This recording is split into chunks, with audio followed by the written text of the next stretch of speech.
Welcome to Swiss Esports Arena, the best Swiss esports talk show, episode 5.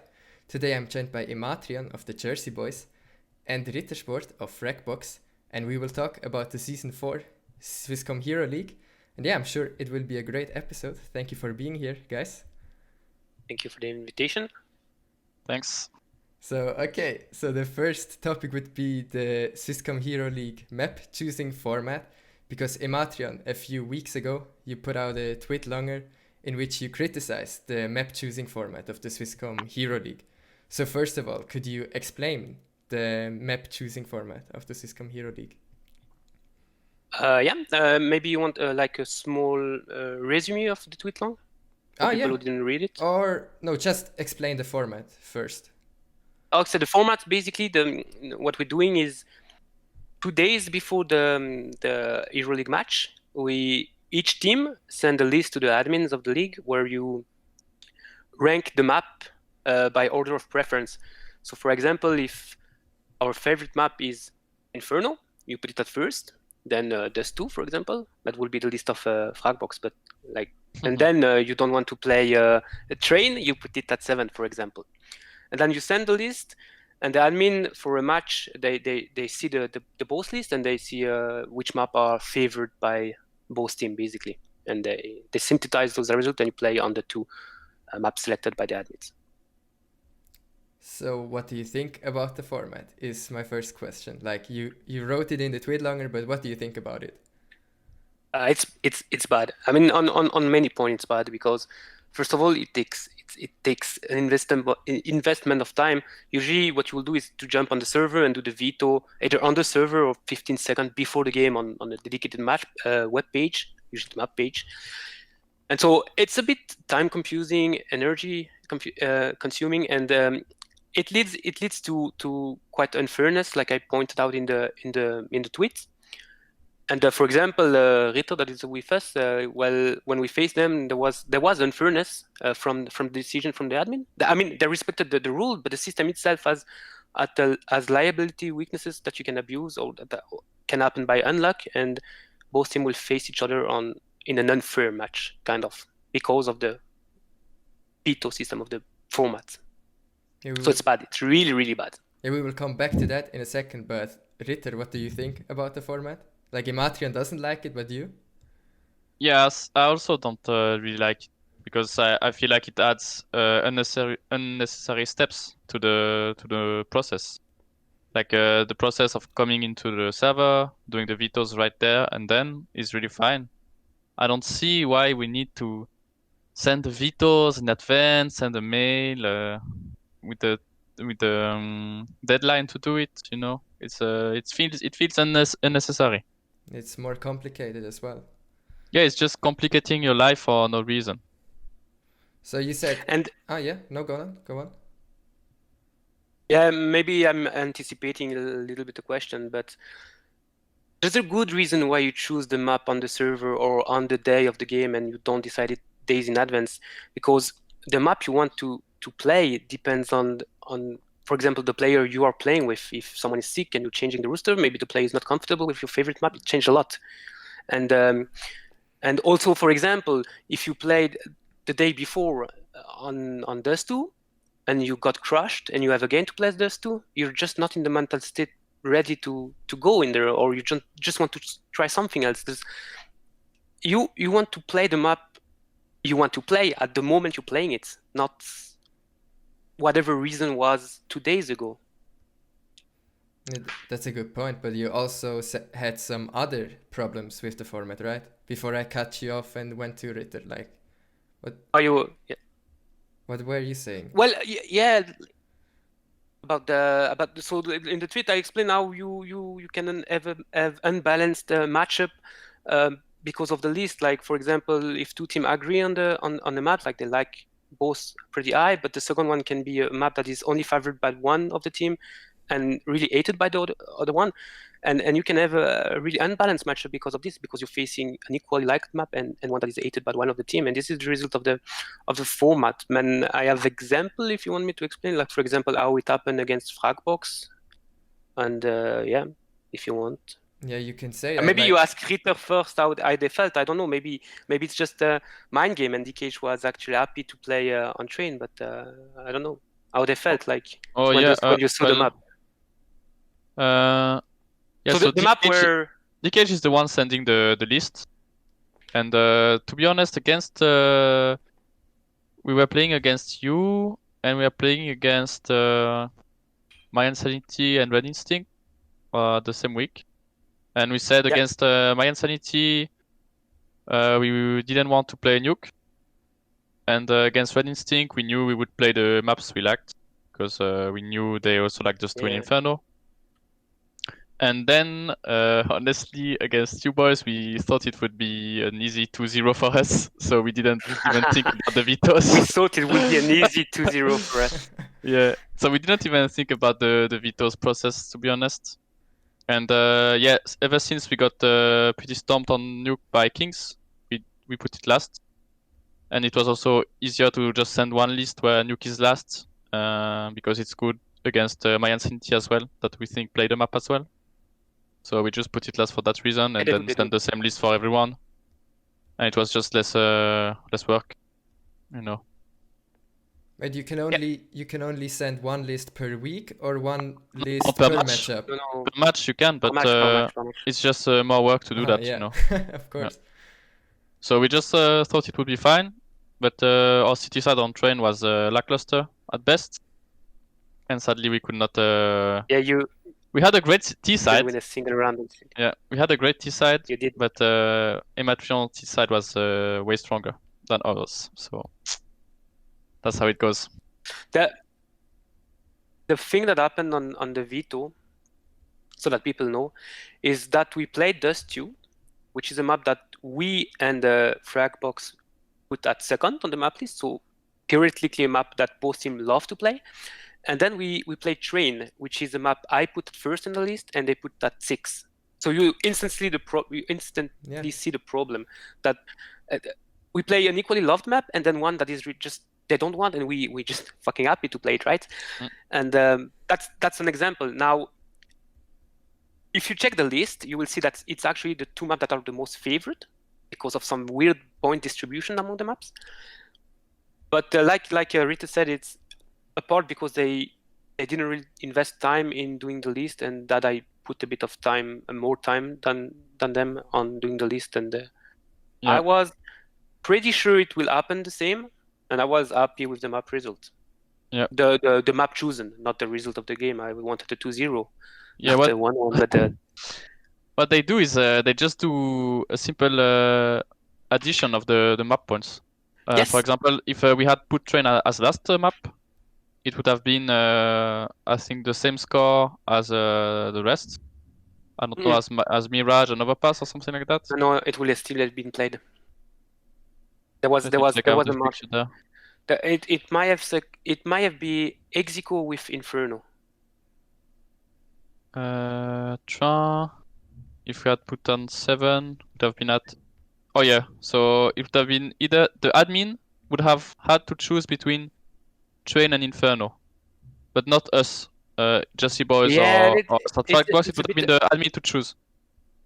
It would have been a bit of exactly. That's a way to explain it. Yeah. If you had put it at last, it would have been the same. Like because Jerseyboys have Inferno as last map, and would have Train as last map, but at the same time, they would have done a conflict between the map that is one for both teams basically, and that is hated by the other one. Yeah. So you can have this situation where your preferred map is the most hated map of the other team, but you still get to play it. So one team is heavily favored. But in a standard veto system, you can both veto your hated map and you never play it. You know, that's the difference. Yeah, are there any... Maybe I explain how this happened, or the way the thought process, because I wanted just to Train, so I produced a list that will. I mean, I'm not 100% in control because there is another list, but maybe if I explain how this happened, people will see better the big problem that there is, and I will explain it by also maybe showing illustrating with the mYinsanity matchup that we had. Yeah, basically against Fragbox before. Yeah, it's good. Yes, Sorry. good. No, it's So, good. before sending the list against Fragbox, I just checked the success in the EuroLeague. Like they were third. I checked them up and I realized that they play Inferno 4 times and Dust 2 3 times and Nuke 1 time. And I realized that if you remove Inferno, they only have 50% win rate. Like they won 2 times on Dust 2, lost 1 time. At the moment we played, 2 times on Dust 2 they won, 1 time they lost, and they lost on Nuke against Kings, I think, right? Yeah. At that time. So I was like, okay, I'm good facing a 50% win rate team. You know, it's better. If you leave Inferno, they have 3 win, 1 lose. That's No right. reason to play them on the no reason to play them on the best map. They have to show that they can play on another map. So I said, Inferno is obviously their first pick, the number 1 in the list. They win all the time. They play it all the time. It's the map they play the most, and the map they win the most. It's easy to understand. It's the first. Then it's easy to understand that Dust 2 is the second in their list. Like really, really easy. So I choose to avoid Inferno, and I put it at 7. Now there was in Twitter discussion that you cannot that the reason the system is bad because you cannot perma-ban a map you don't want. It's wrong because when you put the map at 7, it's not going to be played. And like you can calculate the probability; it's a 0.0001% that it's played. It has to be exactly ex aequo for every map, and it's just never happened. Like really never happened. And then even if it does happen, it still relies on the decision of the admin on which you have no control. So you cannot like put it at 7 is a permaban. So I banned. No, not really, man. If you look at our matchup, if we had put Train at 7, it would have put. Yeah. So it can still happen. Yeah, it happened, but it's a 0.01%. I mean, theoretically, the probability it happens, it's extremely rare. It's extremely rare in itself. So it's like a permaban. Yeah, I don't know. On 7 maps, I don't think it's so rare to happen to have one guy having a map at first and the other team having the map at last, you know? Yeah, but it's not enough. It needs other map ex aequo, which means another map that are reversed. It's really, really, really not likely. It can happen, but it's extremely rare because it needs to be perfectly ordered. So basically, when you put at 7, you ban. So I banned Inferno. I literally banned Inferno in that matchup, which means that I have to make another concession. I have to let them play Dust 2. I cannot ban 2 maps. If I start to put every map they play at the bottom of my list, I'm just going to end up on map I don't want to play as well. So I just give them Dust 2. It's a map I'm okay to play. I give them and I put it at 2nd. So this result that I can kind of force the map that they're not banning. If I know that they're not putting Train at last, I can put it at 1. It's almost played, almost all the time, because I'm going to push down all the other maps by putting Dust 2 high. That is anyway played. So if you look, maybe you should show the list at some point, if you can, video editing or with tweet it. But the thing that happened is, if you think about a veto process, I banned Inferno and they picked Inferno. That's why they got fucked. That's why I play my first map and they don't, because they picked a map that was banned and I didn't. That's what happened. That's the reason of us playing Train. And this cannot technically happen in a ban process because you cannot pick. DKH will not have picked Inferno, like, right? Yeah. So I mean, in a regular ban process, you would have gone Jerseyboys ban Inferno, Fragbox ban Train, I guess, or Nuke, whatever. But it means that we would have not picked Inferno. We would not have wasted our best map or our best pick chance on a map that is banned. Exactly.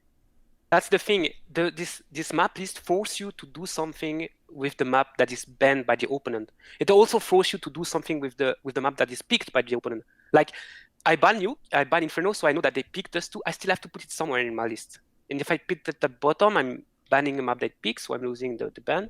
And if I picked it too high, I'm picking the map they're picking. It's stupid. If I go to mYinsanity is the reverse process. I didn't know the map that was at the top of the list. I knew the map that was at the bottom. Because I go 19 at Damage League, I go EACA, and I see they never play Train. They always, 19 at Damage League, we can even see the veto process, Train, first ban. So I cannot put Train at the top of my list. It's stupid. It's not going to be played. So where do I put Train? Like, where do you put Train? It's a question for you. Where do you put Train when you know the opponent does ban it? Good question. You just put it at 6, I don't know. Yeah, if you put it too low, you're just pushing the map that your opponent wants. You're pushing higher. So you have to put it somewhere where it's not going to be played, but you're not pushing the opponent's map high on the list. So I put it at force. So at force, I just create the gap between the map I want to play and the map they want to play. But you realize how fucked up it is? You have to do something with the map the opponent bans. You have to do something with the map the opponent is picking.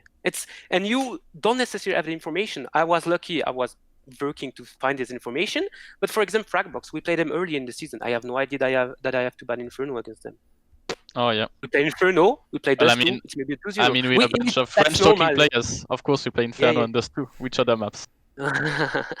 No, but the thing that you have to do something with a map that is picked by the opponent and a map that is banned by the opponent is stupid. Yeah. It's stupid. If someone doesn't want to play a map, it's their deal, not mine. If someone wants to play a map, it's their deal, not mine. We should not have to care about it. Like, it's almost rocket science sending this list, honestly. Like, you didn't really know what to do with train. Like, you have the answer. Put it somewhere where it push your map. Does it really have to be that complicated, honestly? Yeah, I mean, if you just do it on the server, it's so much easier. Yeah, you would all prefer the normal format, like you ban a map, you ban a map, you ban a map, you ban a map, you pick a map, That's just pick how a it map, goes. and that's it. I think it's only one ban and then 2 picks. So 2 ban, no, 2 picks. Because best of 2. On best of 2. And one map gets left out at the end. Oh. And then best of 3, you do ban, pick, ban, leftover. Okay, so it's even better for best of 2. Like with this list system, we get maybe 1 ban, and usually we should have gotten 2 bans. So yeah, you got in our matchup, you basically had 1 ban, and I had basically we played on my pick, and those 2 would have been the leftover, which is not your pick, which is stupid in the best of 2. I mean, those 2, it's our pick, man. Pretty fine. When Inferno is open, you pick Inferno. But yeah, it's a good decider for us as well. It's an okay, not for us. And it's stupid. I mean, every captain interacted with my tweet saying, basically supporting, either explicitly or with a like or with a direct discussion. Now, I think Kings and Redingstein did not explicitly support the tweets, but every other captain did, showing that there is a. I guess they can't play any maps, so they don't really care. No, they can play any maps, but they just are better, so they don't really care. I mean, or they're just happy because they're first and second in the league, so they're not a problem, right? Yeah, I mean, but I'm pretty sure Kings would beat on any map, you know. I mean, they don't care at all. Maybe. Yeah. So in conclusion, like the format is way too complicated. I think it's also sad that with the other system you could have on-stream bans and picks, and that would be cool as well. Make it interesting for the viewer, right? Oh, what is going on? No-namers banned Inferno. Why? It's a surprise. I usually played it. Yeah, now no one knows. Right? Like, no one knows why you pick those maps. No one has those lists. Like, that's sad as well. But yeah, you have to realize that choosing the map the really same day is extremely important. Like, if I talk just about the game against Sparx, maybe when I didn't send the list and we ended up Mirage, right? Mirage would never been a map that we played that day, because that day Wizek wasn't available. It was unfortunate, it was unplanned, because he was supposed to play from Portugal. He wasn't there. And Wizek makes a huge difference, because the roster we had that day consists of 3 players playing B and nobody playing A. We're like, fucked, we cannot play Mirage that day because we don't have the player for. And the last second, they even had an intern broke up. We couldn't reach, we had to find Fragstar in emergency to stand in. And that means we don't have A player, and Devin is our sniper, so we are playing Mirage with no sniper and no A player. So if I know that at the moment I can choose the map, it's just instant ban Mirage, not because I cannot play it usually. This roster is just no sniper, no A player, Mirage, suicide. Just forget it. You cannot lose the game. Of course we lost 16-10. I was shit. I was the B player that decided to go A to let my player play in B, and I did 3 kills. Okay. Yeah, hard game, I guess. Hard game. Yeah.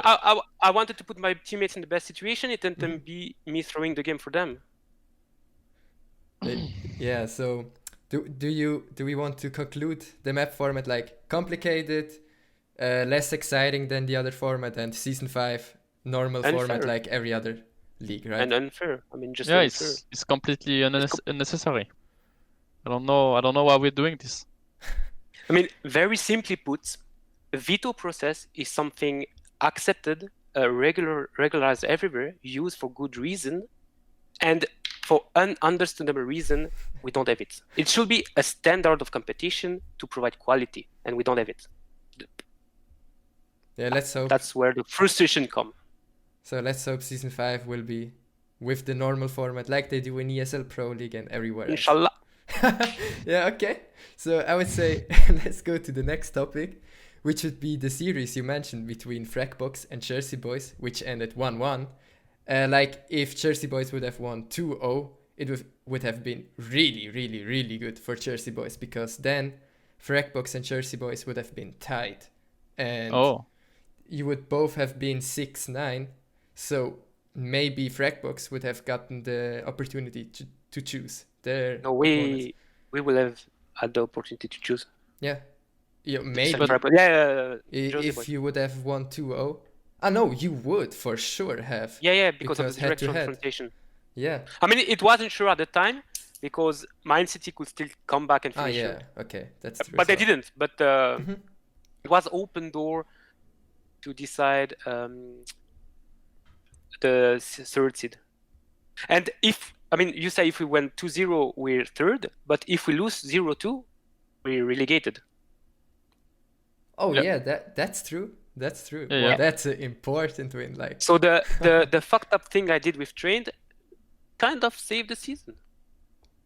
So I wanted to ask you if you're satisfied with the results. Now I would say Ematrion, you are very satisfied, but Ritter, you said before you thought it would be a 2-0. So you aren't satisfied with the result, right? No. I mean, even before before we came into the last week, we already knew we were qualified for the playoffs. So we were already pretty satisfied with the performance. Obviously, we thought we would get a 2-0 win over Jerseyboys and mYinsanity, but sadly it didn't go that way. But against Jerseyboys, yeah, it's mainly because we had to play Train, I guess. Our city side, it's we're a mix, we don't practice, so we have no city side setup, and it was we couldn't get around, so that's pretty sad on a city side map like Train. But going into the map, we were pretty confident because of our individual skill, and it showed because on the T side we got 8 or 7 rounds. I don't remember.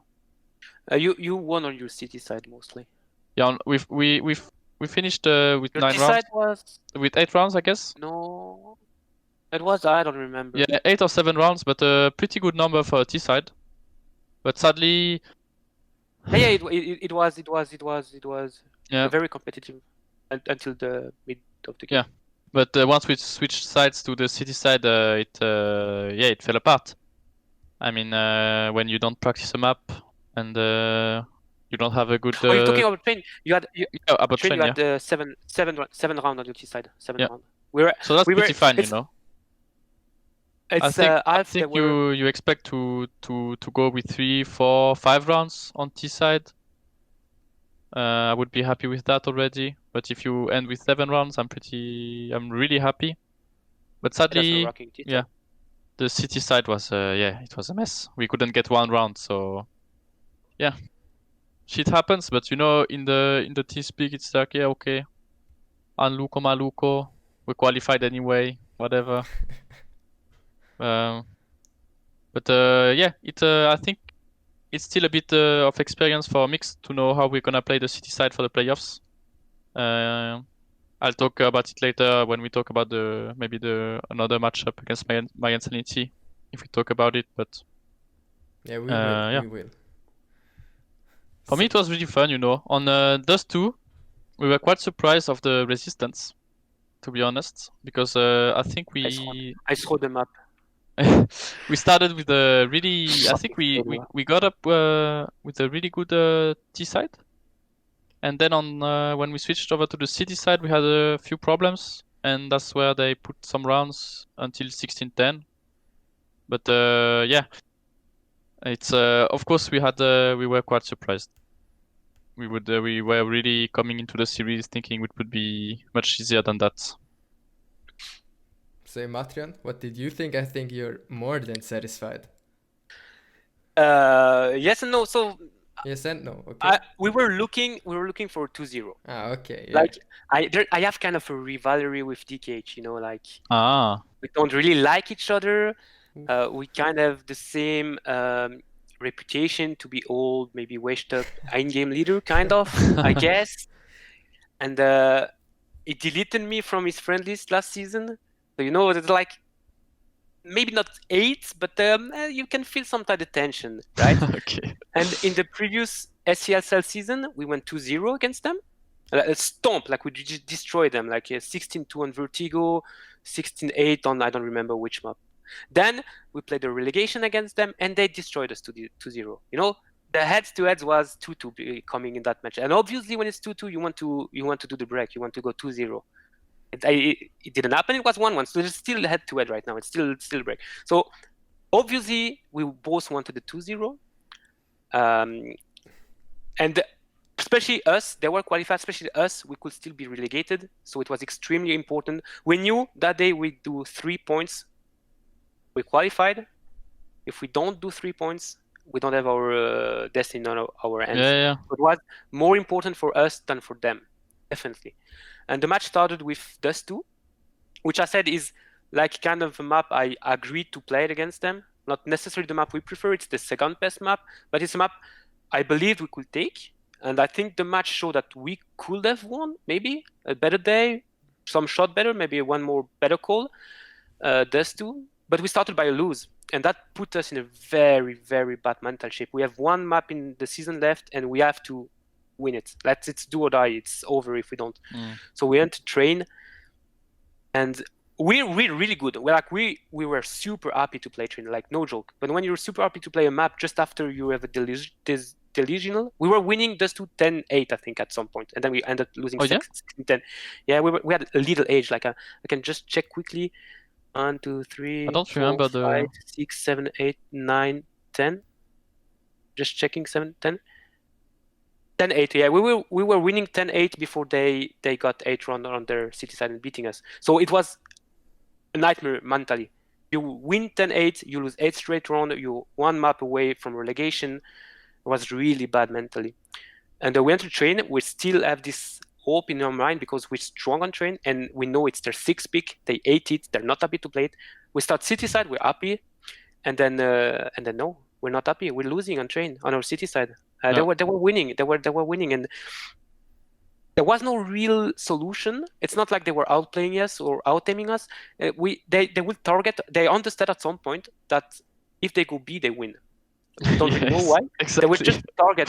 Like they will do activity A, they will do activity B. They will just play good CS:GO overall. They not master train, obviously. They don't have crazy strat, execute, lurking, but they play the map like you play when you're a good player, and they end up on B. And we know they do that, but we cannot just focus B, because if we do that, they do activity on A. They will know something is wrong. We can just target it, and it comes to play in B that it's not about waking up. He was having an okay game, a decent game. We always get the first kill, but 1 kill is not enough when you be fixed player. And to get the second, you need to help your teammate to rotate properly. And it took time. Usually our B player is just rock solid. Don't go there. And that day sometimes happen. It can happen. You have a little down game, and it was just not the moment to happen. And 8-7 on your city side, we were like, holy fuck. And it's not. Yeah.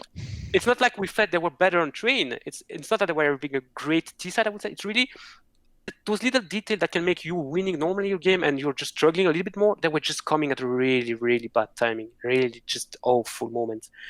And it was hard.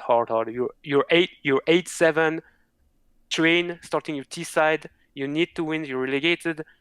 I don't want people. You don't want to be in that situation. I guarantee you. Yeah. You just don't want to be. But we couldn't train. We worked up. There wasn't any more the fear of losing B side. We just have to focus on our game, our ability, and we just steamroll train because we know how to play it. And they don't usually. They try to play just good CS:GO, which they did. That's why they got so many rounds on their T side. But we know train. Like we show what we were capable on train. Thanks God. That was a relief. We knew we were qualified after it. So Yeah, that's it's crazy. We didn't even think about the fact that you needed this win. Oh, we needed hell. Yeah. Hell. It You wasn't. would have been at the second last place if you didn't win a train. Yeah, it wasn't 100% that losing will relegate us. Like there was still hope that, for example, another team finished with 14, or that Yeah. doesn't But win. now that we see that everyone's at But 15, had you lost, would have happened. been the end there. Yeah, it exactly happened. The scenario in which losing was out, directly out. But it's funny that you say that about B side, because that's what we noticed as well. That B side was like it was the freeway, all the way to the end. But it wasn't because the B player is bad. It wasn't because you were really outplaying us. I think it's just usually the player. I mean, it didn't really. I think it didn't. It wasn't used to your way to taking B at that moment, and or maybe his aim was just a little bit shaky.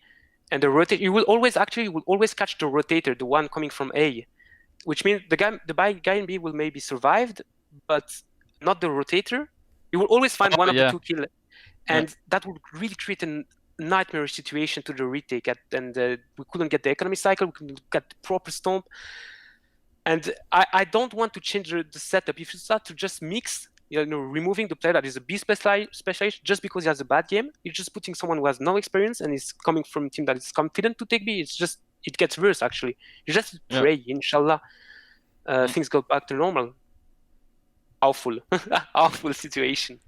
But in the end, you won, so you had to be extra happy. But now another question, both of you played in that series, and now I want to know who of you played better in that series. So I will count down from 3, and when I say 0, you will both say me or you, okay? And tell me who played better of the two of you.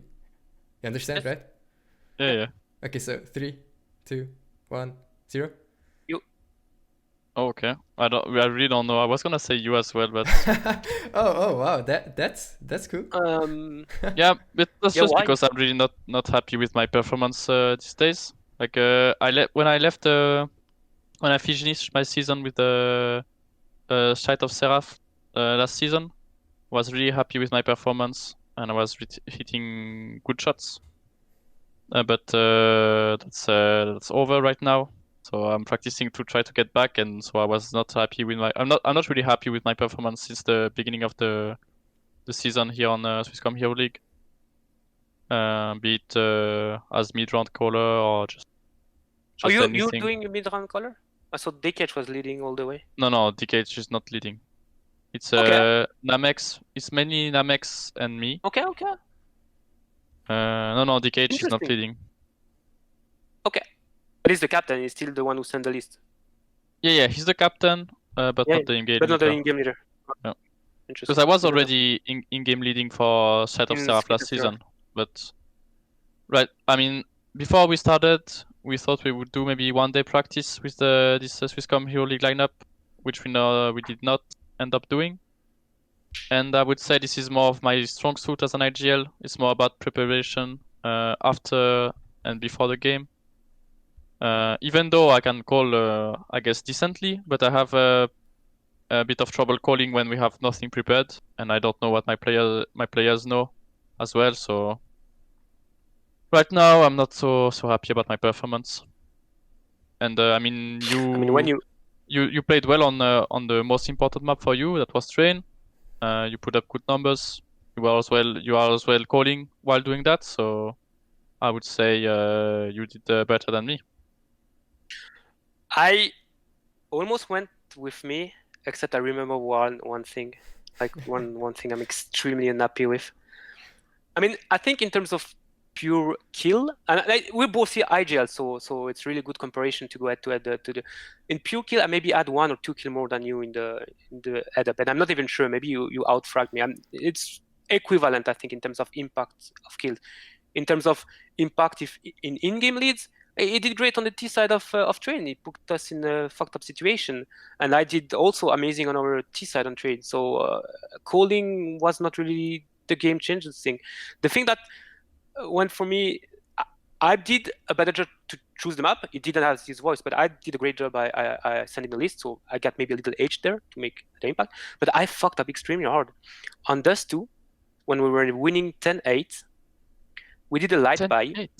Yeah, we were winning 10-8. It was our T side, your city. We were winning 10-8.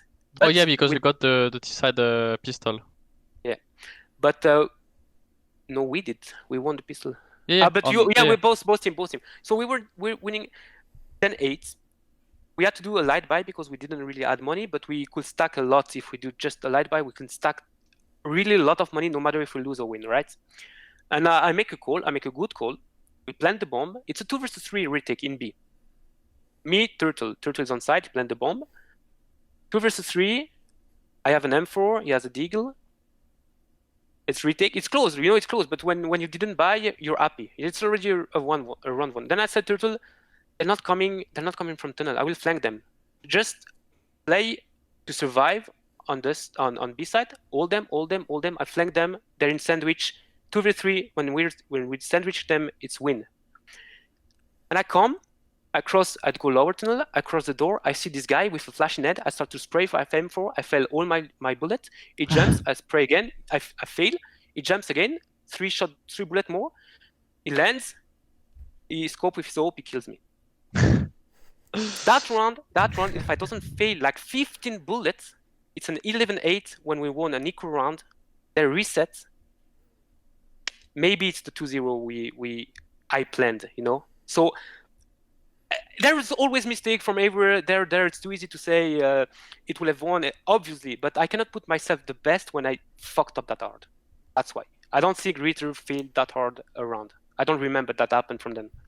So I cannot put myself. I was the worst player in the matchup. When you fail that, you go back to DM 5 hour. yeah, I like to hear that you have these high expectations of you, and also Ritter, that you also think I got worse. It's not my strength here. I have to improve. Like, it's nice to hear that you both. If you wanna be a good player, you have to think about your own performance. Yeah, of course. Yeah. And CS:GO, even though it's very tactical, you know, a nice team game. At the end, it's just about shooting people in the head. Yeah. So if you don't have good mechanics, but a great tactical side, you're gonna lose every time to someone that has better mechanics than you. Because at the end, he can just press W and get every time what he wants. It's perfect example this round. Of good course. Good tactic, good plan. 15 bullet shot, 3 seconds to let the enemy shoot me. Or GG. It would have been a 2 versus 2 and sandwich retake. Completely different situation. Just because I failed my shot. So, you have to put yourself in question. You cannot blame your teammate if you want to reach something in this game. So I would say, do you want to still talk about this series? Like, I would have asked you, hey, what's the main strength of Fragbox? What's the main strength of Jerseyboys? But maybe you want to go to the next topic. What would you say? Do you think that could be something? It's up to you. It's your show. We can go. What is the strength of Fragbox? We can go. What's the strength of Red Instinct? We can all the team if you want. For sure, the strengths of Jerseyboys was Wizek on those two. Like, Wizek had an amazing performance on those two. And it's not the first time that we play a team on those two and they just have their AWP go crazy. Like when we played Sparx, we had Chubby go 40 frags or something. And when we play Jerseyboys, we have Wizek going 32 frags against us. You know? But it's not the AWPer. Yeah, maybe not. Okay. But you know, you have a guy. He took the AWPer as secondary, but he was. But yeah. Wizek is what? 33 kills? Wait, I have the team. 32, yeah. 32. On 32, two, yeah. 127 ADR. Completely stupid number. Like, and also has like flash assist, the most enemy time flash. 32 frags in a 16-10 loss. Yeah, that hurts. That's brutal. That's a tilter. I mean, Wizek is known to be a great player, huh? That's not even a question. I think he always did 20 kills in all our game. Yeah, I am lucky I have only good player with me. Like, there isn't a guy that would not be playing in the EuroLeague for another roster if he wasn't with me. They find a place in the EuroLeague, all of them, without problem. I mean, Fragbox also. but I'm lucky. I have very strong player, which makes for in-game lead extremely easy because they have experience. Wizek won, for example, on stage the Cecil, the Swiss Esports Leagues 2 years ago. Daven also 2 or 3 years ago. I have strong individuality with experience, so when you call something, they know what they have to, what is expected from them, and they deliver the aim after that, which is something that not every team has. I mean, Red Instinct, Kings, yes. Fragbox, to some extent, yes, I guess. I don't know Red Virus. I know Mush is extremely skilled, but I don't know his experience, how good he behaves. But I know I heard a lot of good from him. Yeah, but Red Virus has also quite a bit of experience. Yeah, I have no doubt. I saw him play, so. Yeah, Namex even more. Man, Namex is a fucking machine. But yeah, if you look at maybe the for example PriFu, that is completely new team to this level. If we can talk about it this way, well, they are lacking in mechanics. They are lacking in experience. It shows, but at the same time, they are able to put up a really good fight. So I was happy also to see the newcomers. Yeah, we will talk about them later. Okay. I think we will talk more about them later. But I think why nobody cares about the relegated? Because I think we should go to the next topic now. Like, Yeah. it was great to hear that you're so ambitious, want to improve, are hard on yourselves, and you have so much to say about your series. I didn't expect it, to be honest, but I'm happy that you did. Like, but the next topic would be, I think, the most interesting topic will be the quarterfinals. We have Fragbox versus mYinsanity and Sparx versus Jerseyboys. Fragbox had the opportunity to choose their opponent between Sparx and mYi. So Ritter, why did you choose mYi and not Sparx? Well,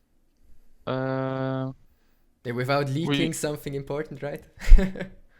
yeah, of course. Well, I guess he doesn't want to say why because he doesn't want to hear they don't want him to hear the interview about what's the reason they're going to beat them. Yeah, if you can't say something because it will fuck you up in game, then don't. But no.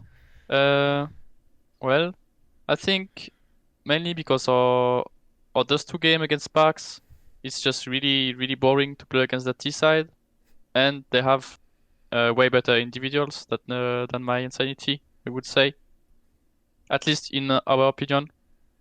But mYinsanity, they have quite a different map pool from us, so it was a bit of a discussion.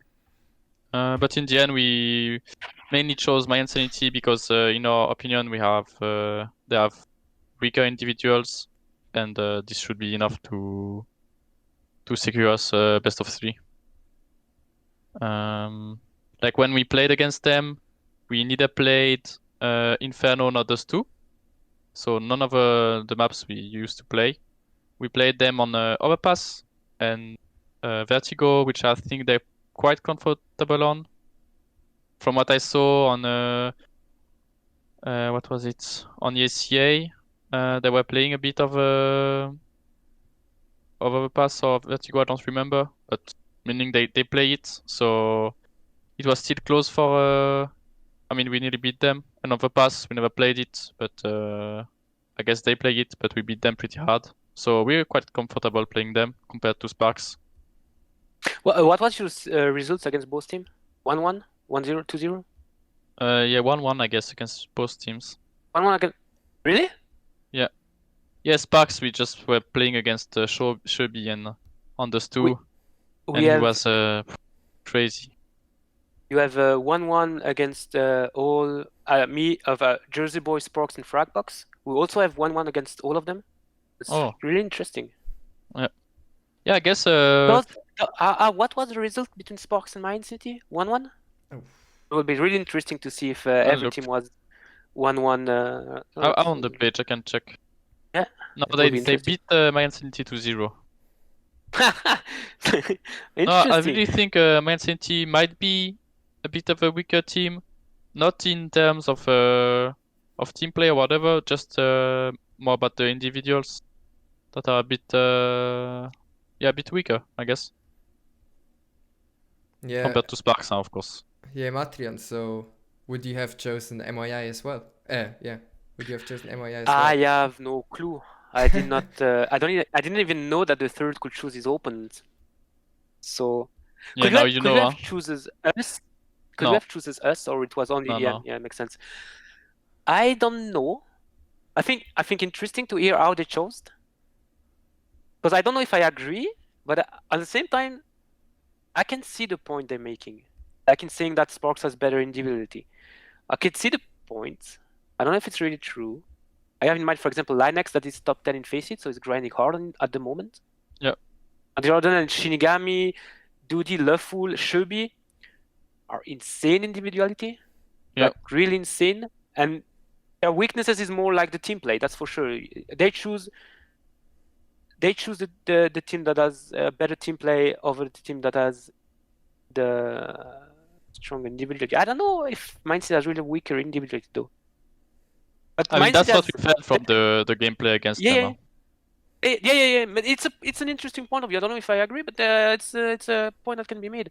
But Yeah, you know, I mYinsanity think has for sure more experienced player. Sparx, it's not only their first season in EuroLeague, it's a team that is practicing together for 6 months, and for which players have limited success, like limited experience at the Swiss IS level. mYinsanity has been on the top of the front of the Swiss scene for longer, so they are more experienced. Is it good or not? I don't know. Yeah, I thought You want to Sparx say- was already practicing before they got Aircon. No, but for 6 months. For 6 months, like their team, Sparx is a team that was formed in January, basically. Because they only Aircon changed was one at player, huh? They only changed for Aircon, and they were already the 4 guys that are playing right now with Aircon. They were playing together before already. Yeah, but they were created in January. It was Pismis. I know it because Pismis left my roster for them. It didn't mean it to do it, but he signed a contract. He should not that long ago. And then Pismis decided to stop the game, so they replaced it. I don't know if they replaced Pismis with Erkan, but it was around end of February, beginning of March, something like this. Oh yeah, I remember playing against Pismis. Maybe it was when he was with Sparx, yeah. Yeah, that was Sparx was born in early this year, so they have 6, 7, 8. I mean, with September, at most 9 months of practicing together. But it's not only that. Like even before Dudi, it's basically its first team. Oh, okay.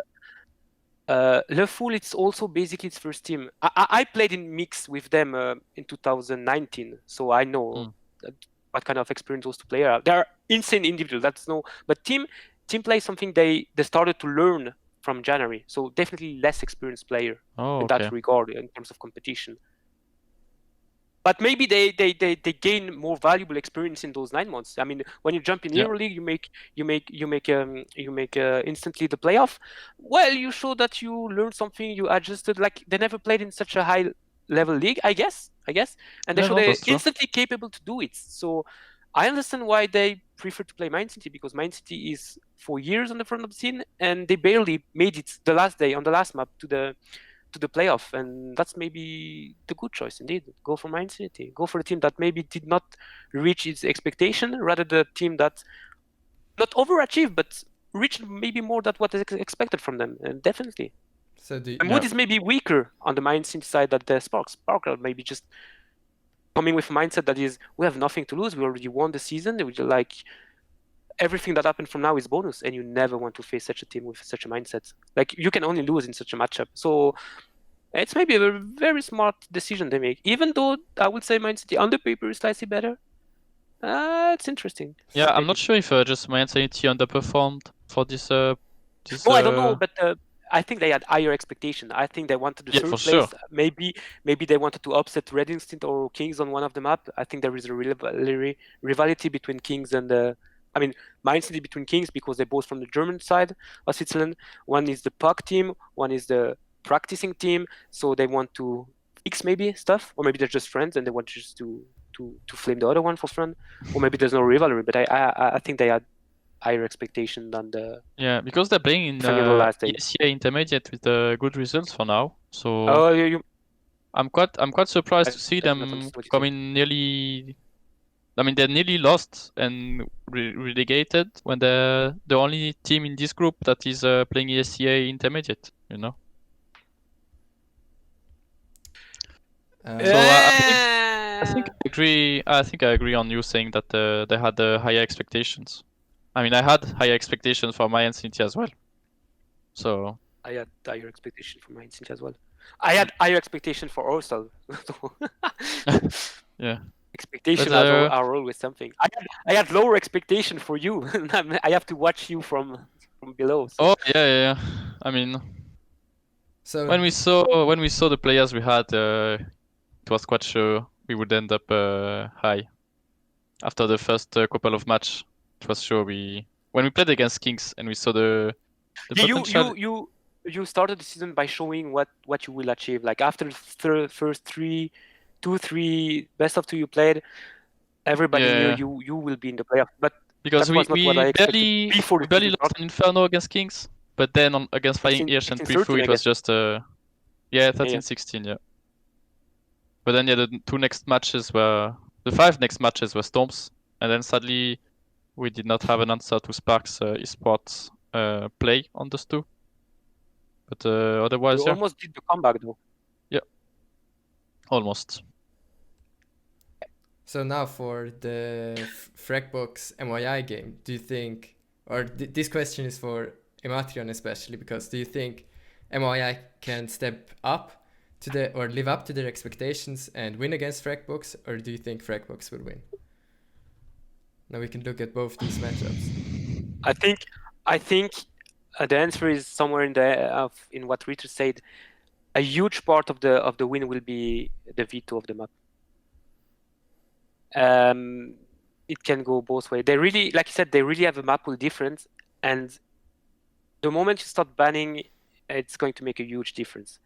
I know they have some map in common they like to play, a map in common they don't like to play, and then there is in the between some maps one side like, the other one don't like, and they have to find a way which map they ban, which might they pick. The ordering might be extremely important. Who start to ban first, and who has the last ban, who has the first pick.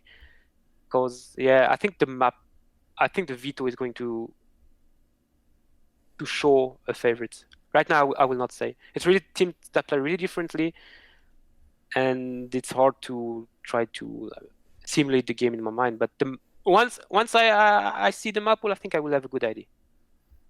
I will do that. I will watch the game. No, I will play. I cannot watch the game, so I don't know. But if I see the map pool, if I see the map played, I think I can make a good prediction who is going to win. But before, I agree. It's going. There is a huge responsibility on the veto there. Yeah, we were thinking the same. We already know what we wanna ban and pick, of course, but that's most likely why it doesn't get too much detail because. But they have plan. I'm pretty sure they have a plan. They maybe study one of the map that they know they cannot ban, and they are going to counter play those maps. So. Oh yeah, maybe they're gonna do something. Yeah. There's something that is going to happen with the veto in that very specific matchup that the veto is going to be extremely defining. It's true that mYinsanity has well, I mean, it would have been the same with Sparx, but a big advantage they have is that they can prepare for this match while we will go. Yeah, because I mean, I guess they're gonna do a practice, 1 or 2 practice. I don't know the schedule, but we come in like we're coming in from the beginning, you know. There's nothing that has we didn't practice anything new. Just we're gonna come in like we come. Yeah, MYI could have the playoff buff now because now they can prepare, but now you get the opportunity to prepare. But like you said, you don't plan on preparing, or no, we are not gonna. I mean, from the beginning we didn't, so we're not gonna start now. But maybe it can help them. Yeah, I don't know. Suddenly they decide to work on Inferno or something, but I'm not too sure. Maybe it was the plan from the beginning, not show the best. So once in playoff, they can show the real mYinsanity. Maybe they just show half of the strategy. Maybe they didn't show. Maybe they permaban put at 7 one map they don't want to play in the regular season because they want to play it in playoff and they don't want it to be banned. That would be a huge brain play. You should be I scared, mean, bro. mYinsanity has a lot of opportunity to prepare such thing. They play in the ESC Open, so they can test the strategy they want. I think they're in intermediate, man. Yeah, intermediate. Sorry, the Open was last year. Yeah, they're intermediate. They're doing decent. 3-3, 4-3, something like this. That they're Or are they really 3-1 or something?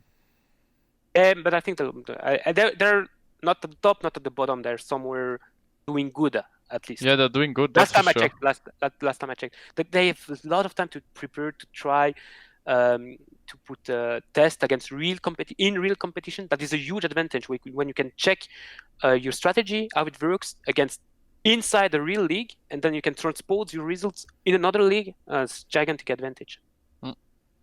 So who knows what they prepared? I doubt they did go that far. Maybe they have also the priority on the ACA intermediate, and Yeah, so true, maybe. EuroLeague is the test for what they do in intermediate. You don't know, but they have flexibility on that regard. Like Ritter said, they can prepare the way they want. They have on that side a little edge.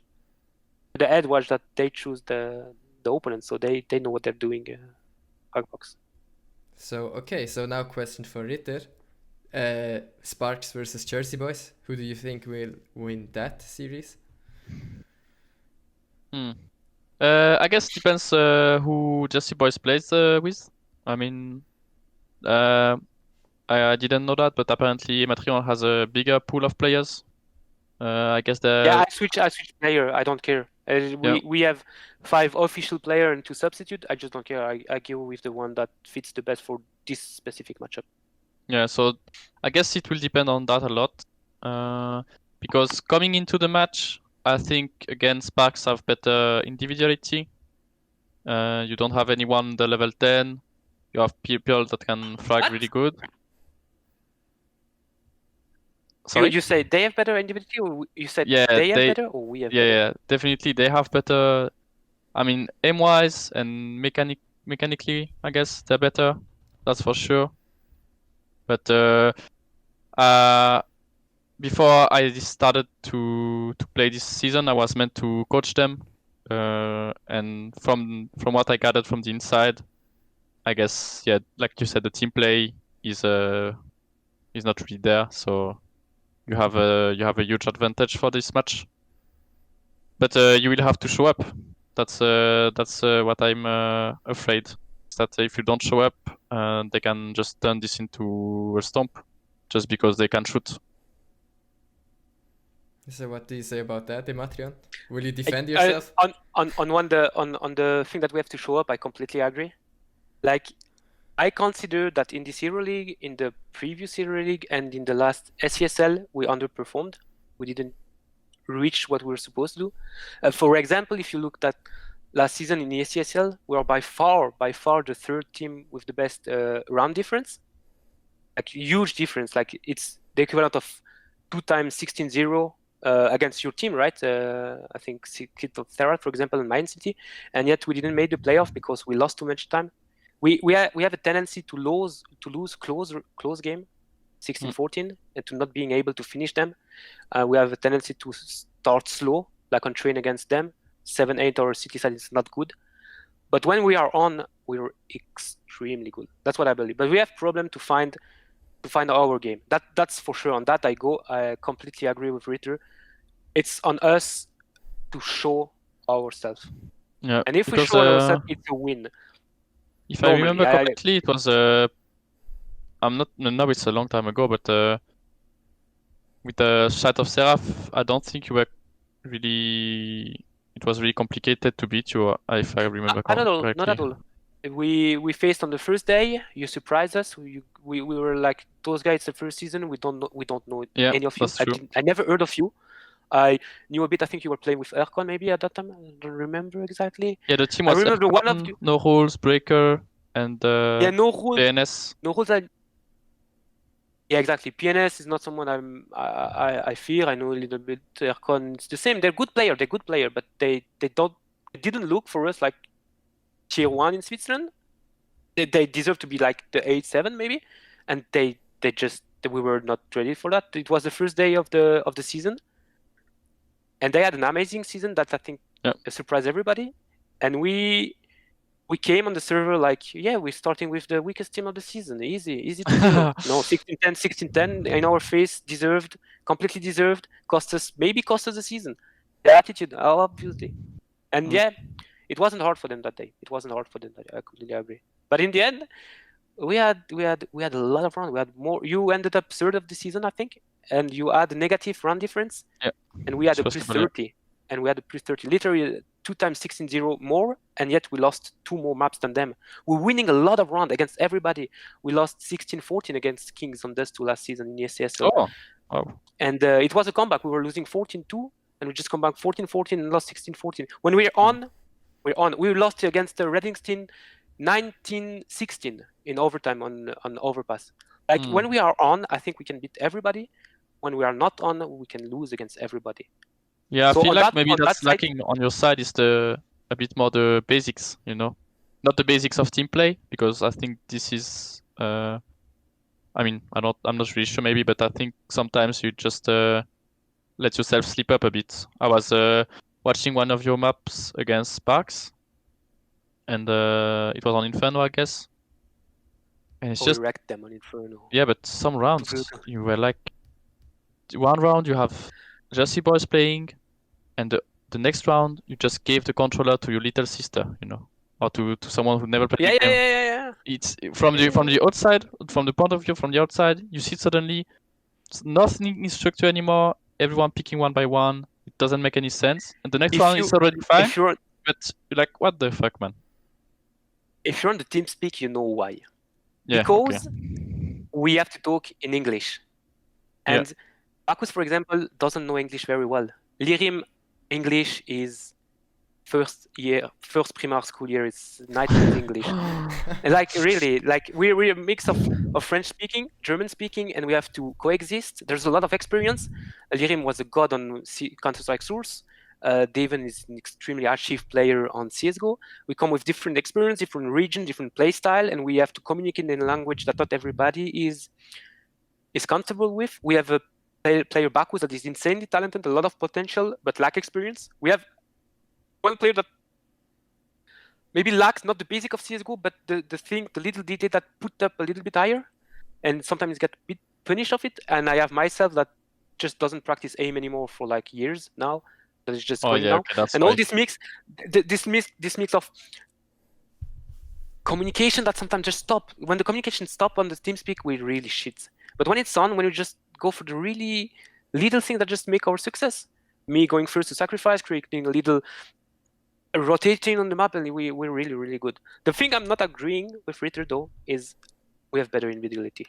Like, I don't agree with that Sparx has better individuality. I've played LAN with Loveful, I mean Anna. I played a lot with Doody. They are strong individually. I completely agree. Their aim is not something you can underestimate it, and they deserved, and they showed that they can translate their aim into good team practice.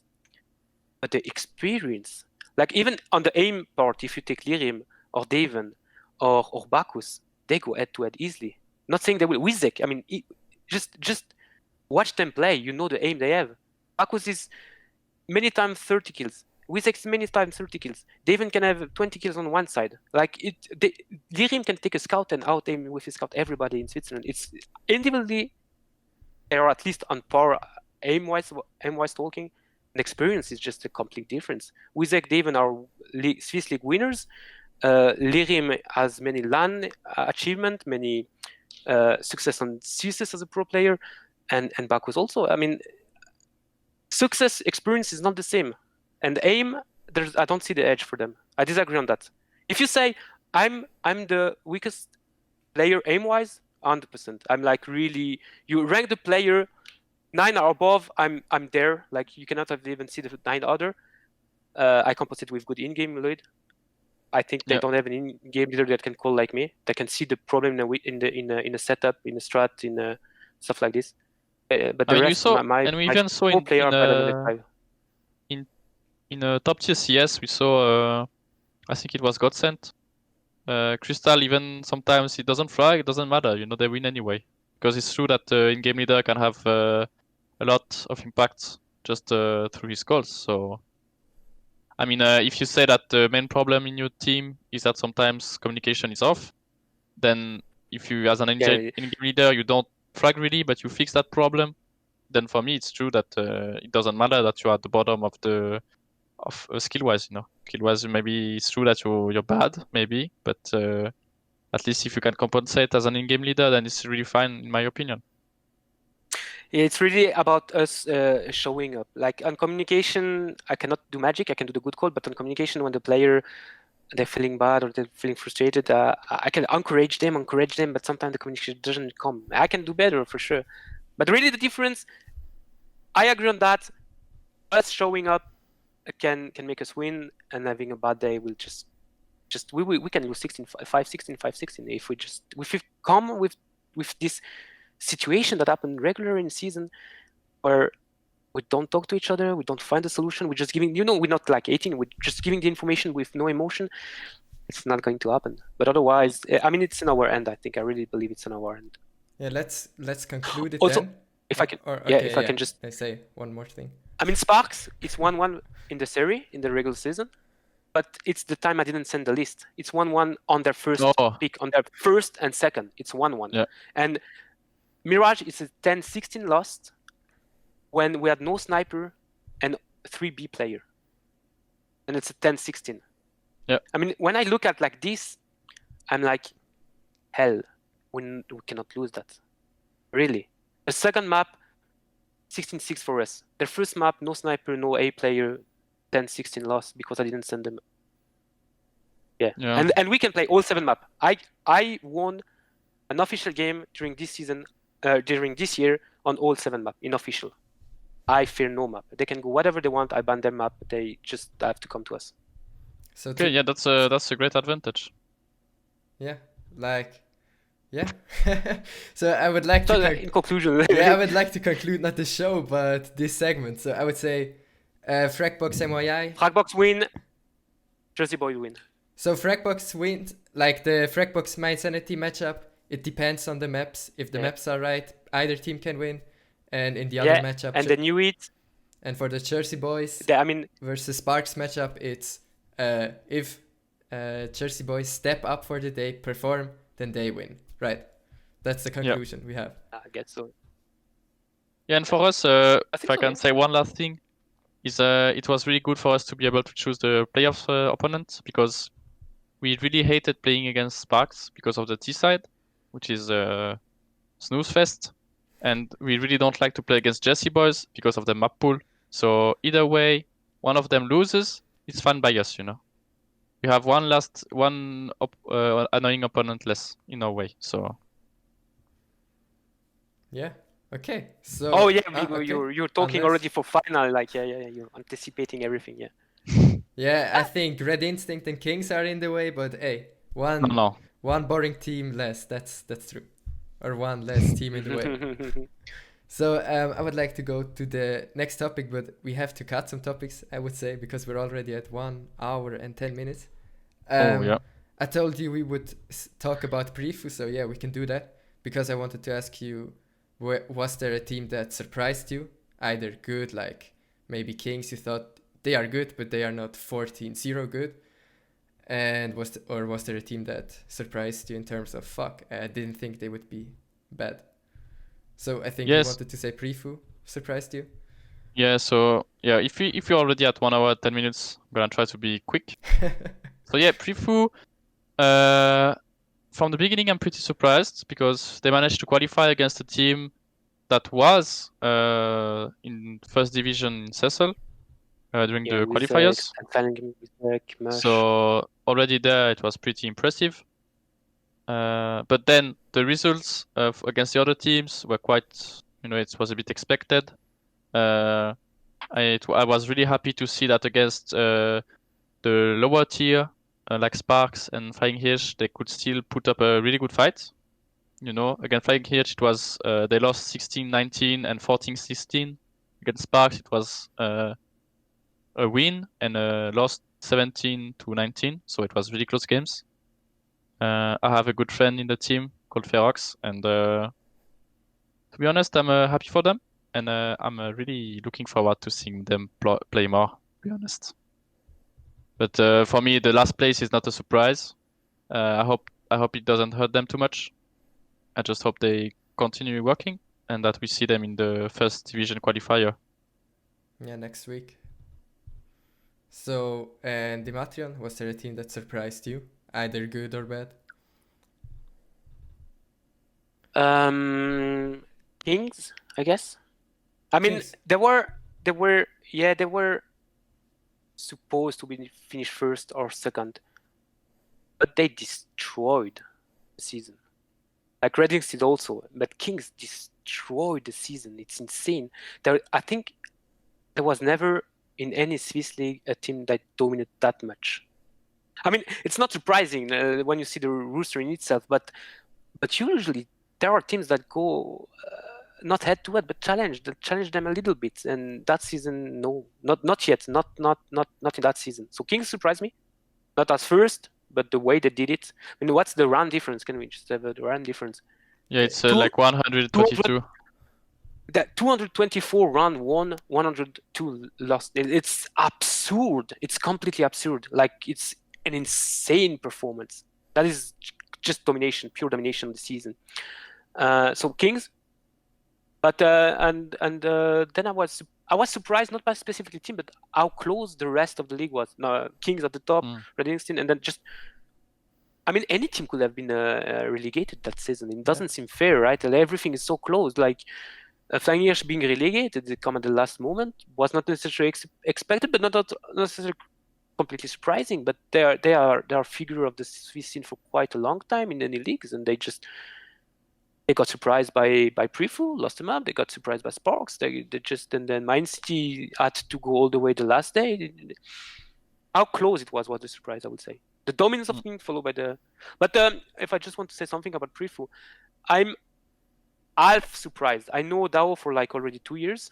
It was when I was coaching mYinsanity in 2018, he was circling around us, asking questions to the player to become good and stuff like this. He was just a gamer at home, and he was interested by esports, passionate player, and he wanted to become good. And he was asking questions. He was watching us in Switzerland play, hanging out with us after to discuss.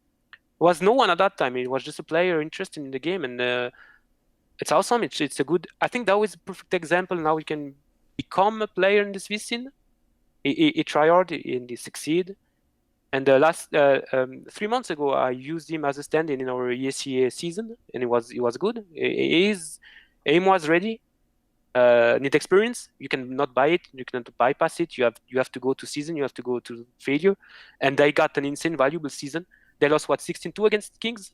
When you lose 16-2, 16-12 on Inferno against Kings, against the team that dominated everybody like they did with 120 run difference, that's insanely good experience they got this season. It's harsh to see them going down, but they have a lot of potential. They need to go the way they're doing. I don't want to give them advice because maybe the way they're doing it's their own way, different. Maybe they will succeed the way they do. But for now, they just sounds on the good path. Okay. Same for Sparx, but just Sparx is a bit more known. Okay. So unfortunately, only one more question, but we could talk another hour, I'm sure, with the topics I have, and you two talking really a lot. But sorry. Sorry?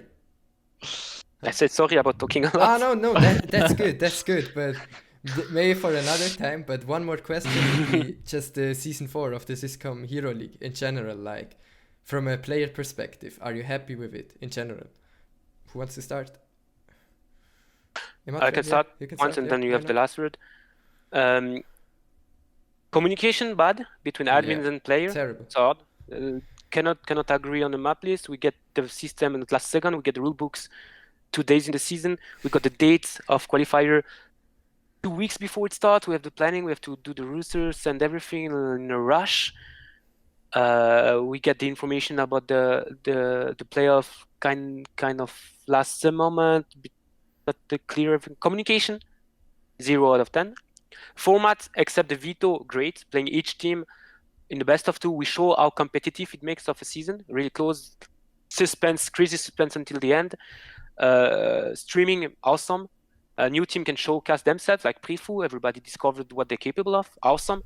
Playoff format 16 make it into playoff. Well, it sucks for those who are relegated, but it makes more competition. It's more open. We saw that the 4 teams that played the quarterfinal, it's 1-1 between each other, except maybe Sparx that has a 0-0, but it's close. It's all 4 teams deserve basically to be in the quarterfinal, and we have the chance to show what we can do in the playoffs. Awesome on that point. Looking forward to how we can improve the points with the admins. Sadly, I have bad relations with the admins, so it's maybe not me who should go in the edge.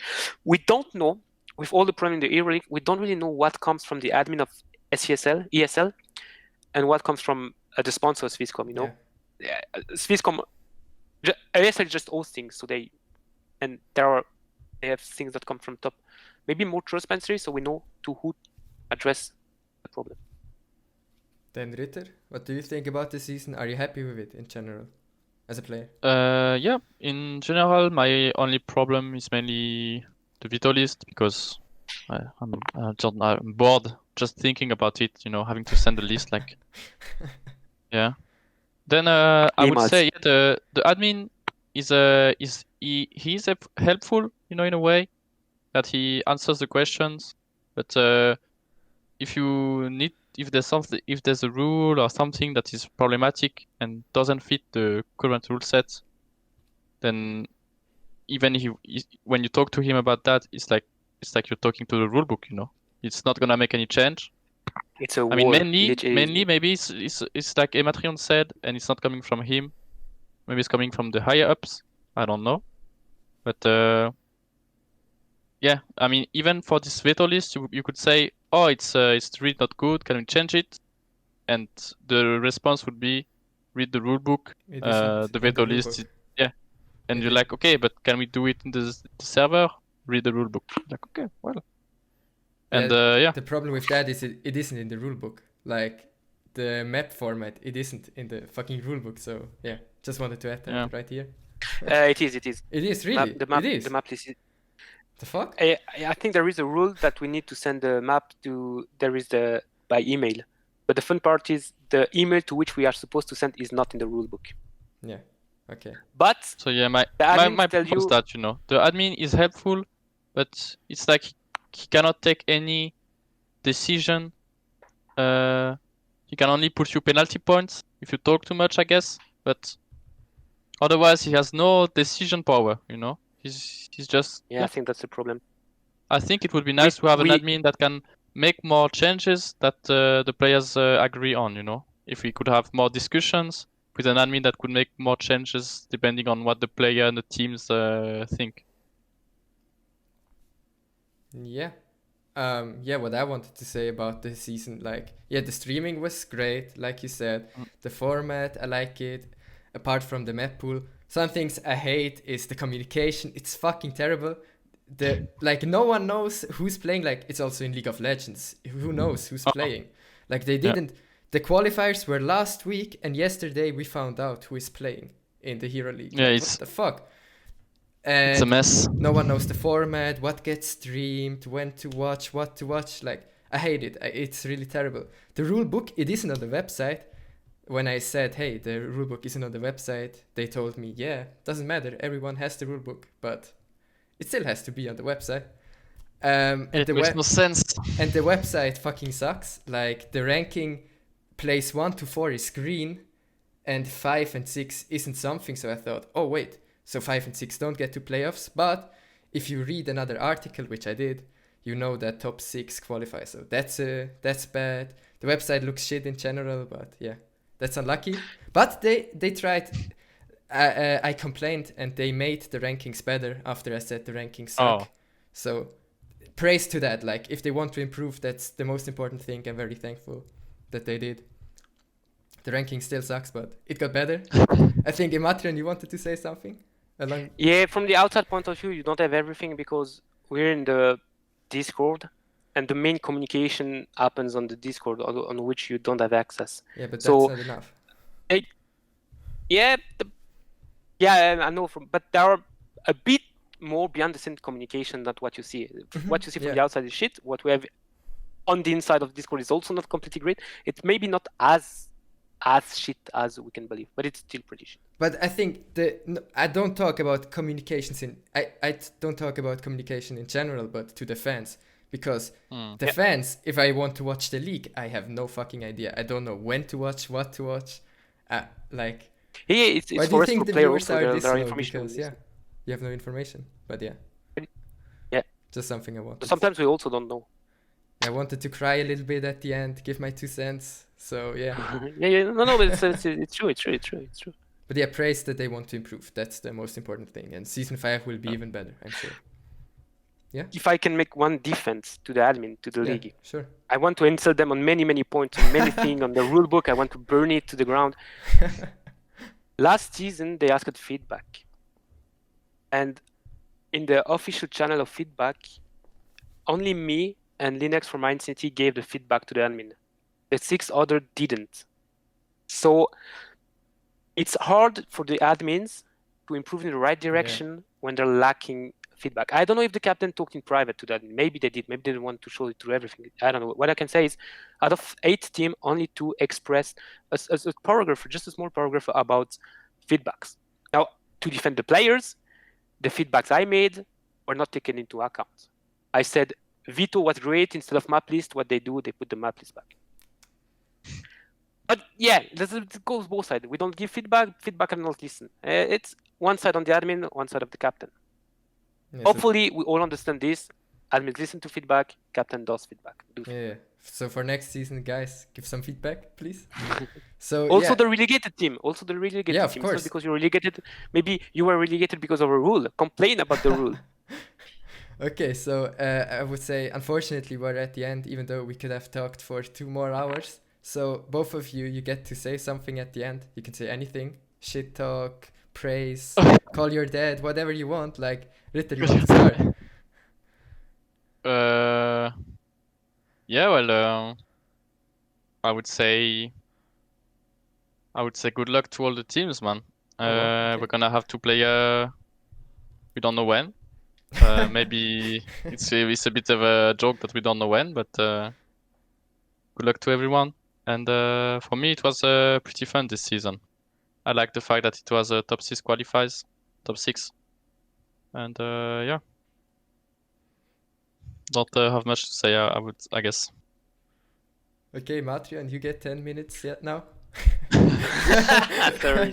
I want to apologize for all the blah blah. No, that's good. That's good. That's on me, and I'm happy that you talked. Like, I have other people that don't talk this much. The viewer are going to struggle to listen to my voice. I will mute you during the video. No, you did a great job. But on a more positive note, I think we can have a nice look at the season we had. It was exciting. There was more level than expected, honestly. It was a really close game, exciting game from every team to put a good show, and that's good for Swiss CSGO, for the fans, for the people who want to watch. And this is the basis we need to build better leagues, better fair. And we have this basis. We can look at this and improve from there and enjoy the show that was put by every team. Oh, that's it. Yeah. Okay. So anything more to say? Yeah, we're getting better, and I'm sure we will be the next Denmark, like I said once in an interview. Like, same colors of the flag, and we're just cooler. Hey, Rigon, first in FPL, so there's only one little step to go from there. Okay. Yeah, we will be the best, I'm sure, or I hope so. So yeah, thank you for being here, both of you. You were great guests. If I would have known that you are such good guests, I would have invited you earlier, but hey, that's great. Yeah, and to the viewers, go and support Ematrion and Rittersport. In their games in the Swisscom Hero League. They have some tough matchups.